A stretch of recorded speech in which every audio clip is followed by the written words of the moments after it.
ભગવાન, ક્યાં કાચનો ટુકડો ને ક્યાં કિંમતી મન. કારણ સ્વર્ગનું અમૃત તો ભગવાન એવું છે, એકવાર જીવાત્મા પુણ્ય કર્મ કરીને સ્વર્ગની પ્રાપ્તિ તો કરી લે, પણ જ્યાં જીવાત્માનું પુણ્ય પરિણમે પછી પુનરપી જન્મ પુનરપી મરણ. અરે હે ભગવાન, કથાનું અમૃત તો સામાન્ય નથી.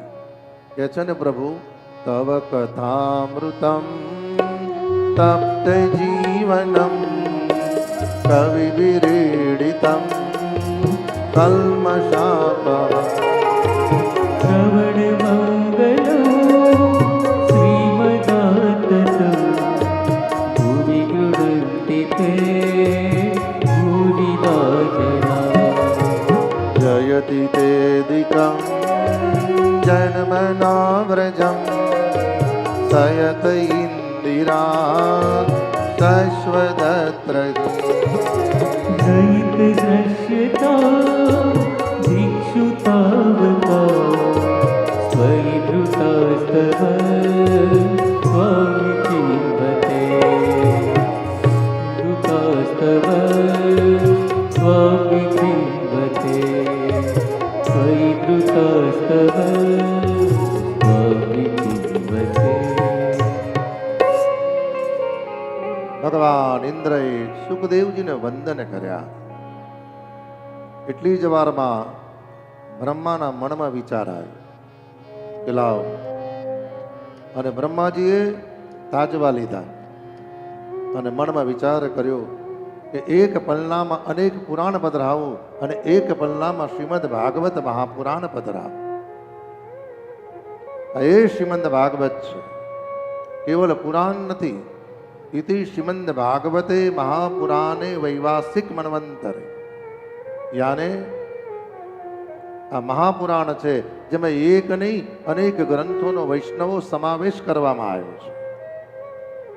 આજની મહાત્મ્યની જે દિવ્ય કથા છે એ ભગવાન વ્યાસે સામામાં આવ્યું ને કયા ગ્રંથમાંથી લીધી છે. તો આજની કથાનું પણ દિવ્ય દર્શન કરાયું છે. ઇતિ શ્રીમદ ભાગવતે પદ્મ પુરાણે. પદ્મ પુરાણમાંથી ભગવાનના દિવ્ય મહાત્મ્યની કથા છે. અને બ્રહ્માએ તાજવું લીધું. એક પલનામાં અનેક પુરાણ પધરાયા અને એક પલનામાં શ્રીમદ ભાગવત મહાપુરાણ પધરાયું. અને શ્રીમદ ભાગવત મહાપુરાણ જ્યાં બિરાજમાન કર્યા, અને એટલી જ વારમાં બ્રહ્માજીનું જે પલનું હતું આપોઆપ ઓછું થયું. બ્રહ્માએ પોતાનો વિસ્મય ને પરાજય કબૂલ કર્યો છે. આના બાજુ દેવર્ષિ નારદ વૈકુંઠમાં ગયા. ભગવાન નારાયણની વિનંતી કરી, કૃપાનાથ, મારી એક વિનંતી છે, મારે જગતના તીર્થ ક્ષેત્રના દર્શન કરવા જવું છે. અને ત્યાં દેવર્ષિ નારદ શ્રીમન નારાયણ નારાયણ નારાયણ શ્રીમન નારાયણ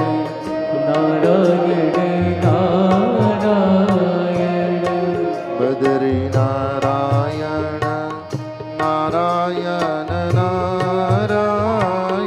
પ્રેમ से ताली बजाइए. નારાયણ નારાયણ નારાયણ. લક્ષ્મી નારાયણ નારાયણ નારાયણ. લક્ષ્મી નારાયણ નારાયણ નારાયણ. શ્રીમન નારાયણ નારાયણ નારાયણ. શ્રીમન